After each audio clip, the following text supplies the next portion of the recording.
de la santé mentale, des compétences et des demandes sociales. Donc, en termes d'introduction, depuis son indépendance, le secteur de la santé algérien a vécu plusieurs transformations et a connu un développement important au fil des années, en particulier en ce qui concerne la santé mentale. À l'aube de l'indépendance, on ne comptait plus de structures spécialisées dans le secteur de la santé mentale, et ce malgré le fardeau et le lot de traumatismes laissés par la violence du colonialisme. Au fil des années, les officiels algériens ont mis en œuvre plusieurs stratégies dans un objectif d'assurer une meilleure prise en charge possible et un suivi adéquat et digne pour tous les citoyens algériens. En ce sens, ils ont opéré en associant les services de la santé, les structures éducatives, culturelles et sociales, tous encouragés ou boostés par un mouvement associatif et l'implication de toute la communauté. Donc, on entre dans le vif du travail, du sujet, population et état de la santé mentale en Algérie. Donc, en Algérie, toutes les études et enquêtes, bien qu'ils ne sont pas très nombreuses, en ce qui concerne la santé mentale, ils disaient tous, c'est-à-dire ils concluaient tous par un fait, c'est qu'il est très difficile d'évaluer la prévalence des troubles mentaux et des problèmes de santé mentale. Elle varie sensiblement d'une étude d'enquête à une autre. Les quelques rapports sur la santé des Algériens font état d'une situation alarmante et très inquiétante au point où les spécialistes et professionnels de la santé sont unanimes sur le fait que la santé mentale des Algériens se porte mal dans les études déjà réalisées. Depuis quelques années, l'Algérie a engagé des actions, consacré diverses ressources, l'Algérie dans des officiels, sur le sujet. Il s'agit de la prévention, de la prise en charge et du droit et accès aux soins. L'accroissement du trouble mentaux et de la demande de soins sont devenus un enjeu majeur pour toute la société et impose un grand nouvel effort à tous les acteurs du champ de la santé, du social et même du politique. Les études démontrent qu'il y a une prévalence en accroissement pour les troubles mentaux en Algérie. En face, il y a un traitement insuffisant du sujet dans la globalité du pays. Les enquêtes effectuées, les travaux effectués en ce sens s'articulent ou se basent sur une analyse descriptive des données établies par des rapports et enquêtes nationales sur l'état de la santé des Algériens, les différents recensements de la population et des statistiques hospitalières. Les résultats, toujours, s'orientent vers des conclusions qui disent qu'il est très difficile d'avoir des chiffres sur l'état de la santé mentale en Algérie, faute de peu de données, peu fiables sur les troubles mentaux de la population générale. Ils sont à caractère local ou régional, menés essentiellement par des psychiatres.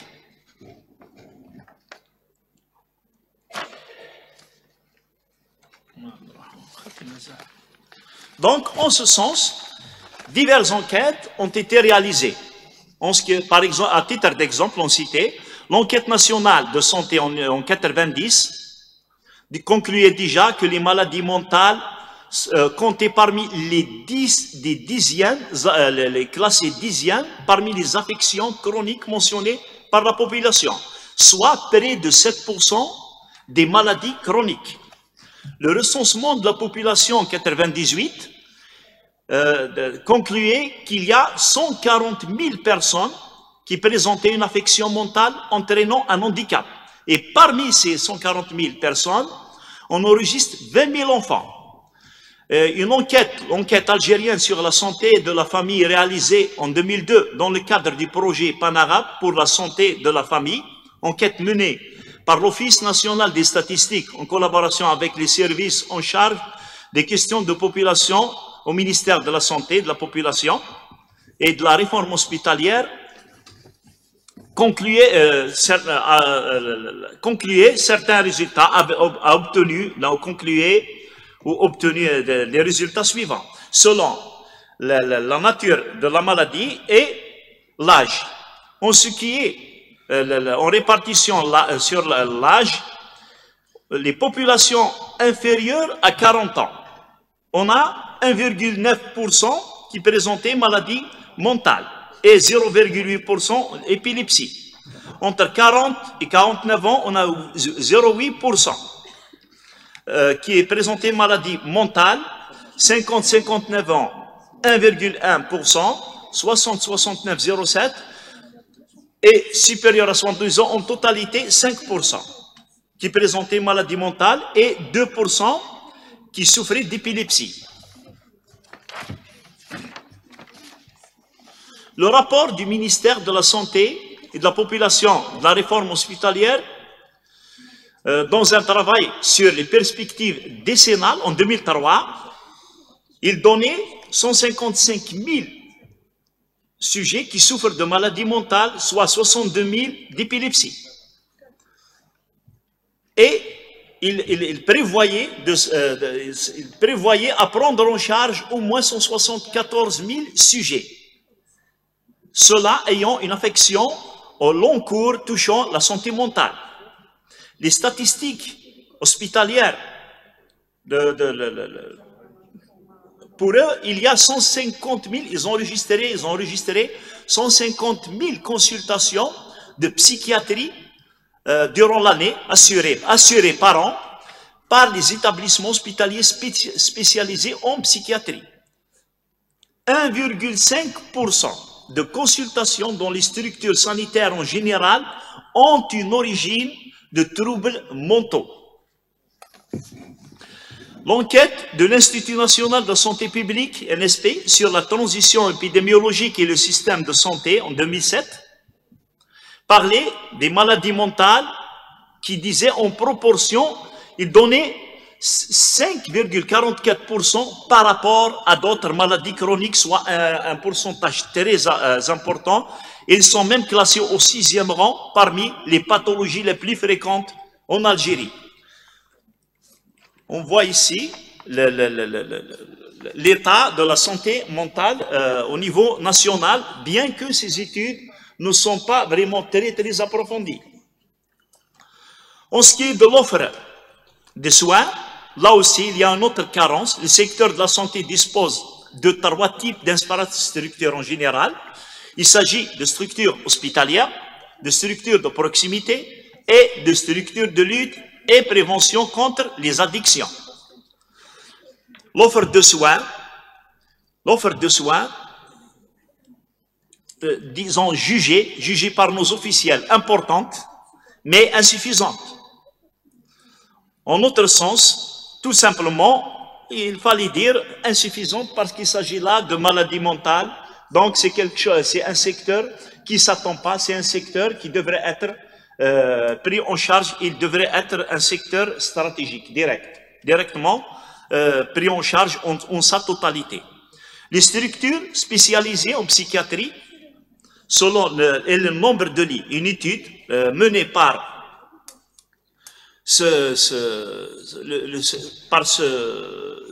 les secteurs de la santé, donnée officiellement, les établissements hospitaliers spécialisés en psychiatrie donnaient un nombre de 19 établissements au niveau national, soit 4503 lits. Le service de psychiatrie, les EPH de proximité, il donnait un nombre de 27, soit 591 lits, et les services de psychiatrie assurés au niveau des CHU, 6, au nombre de 6, soit 205 lits. Leur répartition sur le territoire national est loin du minimum exigé, ne serait-ce pour assurer un minimum d'homogénéité nécessaire, surtout entre les trois paliers géographiques, entre le nord, les hauts plateaux et le sud. On voit que les régions du sud ne disposent pas de centres spécialisés, pratiquement nuls, trop peu au niveau des hauts plateaux, et tout le gros se trouve au niveau de la partie du nord.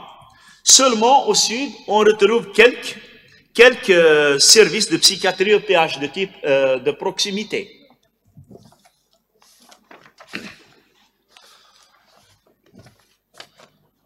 Donc, je passe la parole à mon collègue pour enchaîner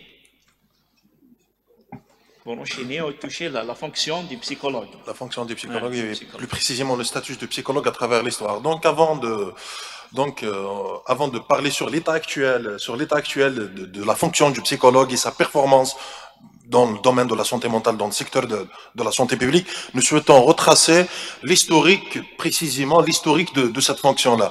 Il faut savoir que dès au départ du colonialisme, il y avait précisément 5000 lits de psychiatres qui sont lycées, sans psychiatres, sans psychologues et sans paramédicaux. Je pense que je crie un peu trop, non? Voilà. Et donc le gouvernement algérien en place a mis des coopérants étrangers pour assurer des consultations pour une population qui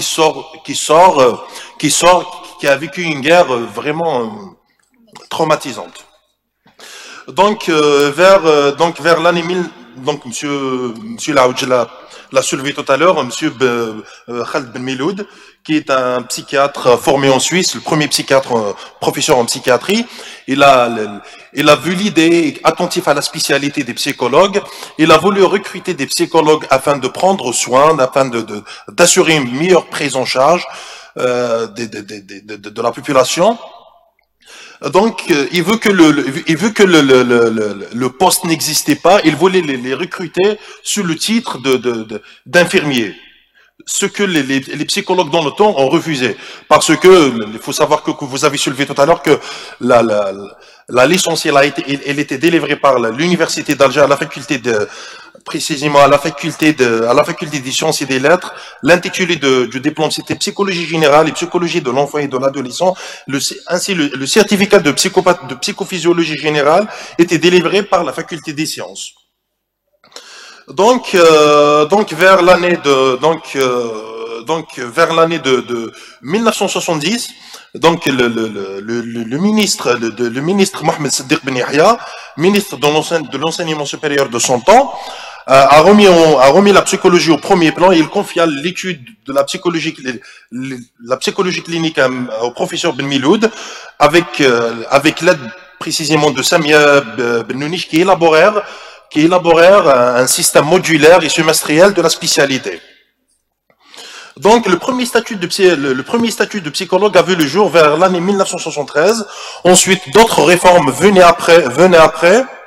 Mais afin de faire valoir et faire connaître la spécialité, c'est que un dispositif qui a été mis en place par toute une équipe motivée, c'était faire découvrir le travail des psychologues cliniciens et des orthophonistes auprès des écoles et des médecins. Donc, écrire dans les journaux et sensibiliser la société aux différentes fonctions des psychologues afin d'évaluer et d'éveiller les mentalités. Ensuite, participer à des émissions de radio, écrire aux responsables pour leur expliquer en quoi consistait le travail de psychologue, donc l'expertise psychologique. Donc, comme je l'ai dit tout à l'heure, que le premier statut de psychologue a vu le jour en 1973. Ensuite, d'autres réformes, donc le psychologue de santé publique vers l'année 1971. Ensuite, l'orthophoniste, donc a vu le jour vers l'année je pense, le 22 juillet 2009. Donc, je laisse Monsieur Ourali parler de conclusion. On n'a pas le temps? D'accord. termes de conclusion, donc les différentes enquêtes menées sur le sujet de la maladie mentale en Algérie démontrent une grande prévalence vers un accroissement spectaculaire des troubles mentaux et de la demande des soins au fil des années. Le traitement paraît toujours insuffisant. La difficulté d'accès aux données et le manque accru de ces données, les études et enquêtes menées démontrent une certaine limite, à notre sens, par un manque de coordination entre les acteurs du champ de la santé, du social et même des décideurs politiques. Donc, afin de valoriser le métier du psychologue et des différents acteurs intervenant dans le domaine de la santé mentale, il faut la revalorisation du statut du psychologue. Il faut apporter un plus à sa formation initiale, faire intégrer une amélioration pratique et mise à niveau. On continue continuellement les formations continues pour ceux qui sont en exercice, œuvrer à la création d'un mécanisme, si je me permets, d'un mécanisme qui renforce la relation entre les acteurs, ces différents acteurs, et encourager dans le sens d'un travail pour aboutir à des conclusions, à des statistiques de groupe et réparties sur toute la surface nationale. Je vous remercie pour votre attention. Je m'excuse pour le... Merci beaucoup, Monsieur Orari Kassi et Monsieur Madi Amazir pour l'intervention dans laquelle vous avez parlé de la réalité de la prise en charge de la santé mentale en Algérie, tout en encourageant les psychologues, etc., les personnels du métier. Voilà, donc comme ça on a terminé avec les interventions. Je profite de l'occasion pour remercier Madame Benmsili Lamia en sa qualité de rapporteur. Donc j'ai oublié quand même de la présenter. Maintenant on passe au débat. Donc il nous reste encore 15 minutes pour enrichir un petit peu les débats. Restez avec nous, Monsieur Orari. Donc vous allez recevoir votre part, il n'y a pas de problème, sans doute. C'est que la particularité de ces interventions, ils sont pluridisciplinaires, donc de l'économie vers la sociologie, la communication, et on a terminé par la psychologie. Voilà, il y a Monsieur Dr Laouj qui demande la parole. Allez, tfadle, Dr Laouj. Essayez seulement d'être bref, s'il vous plaît.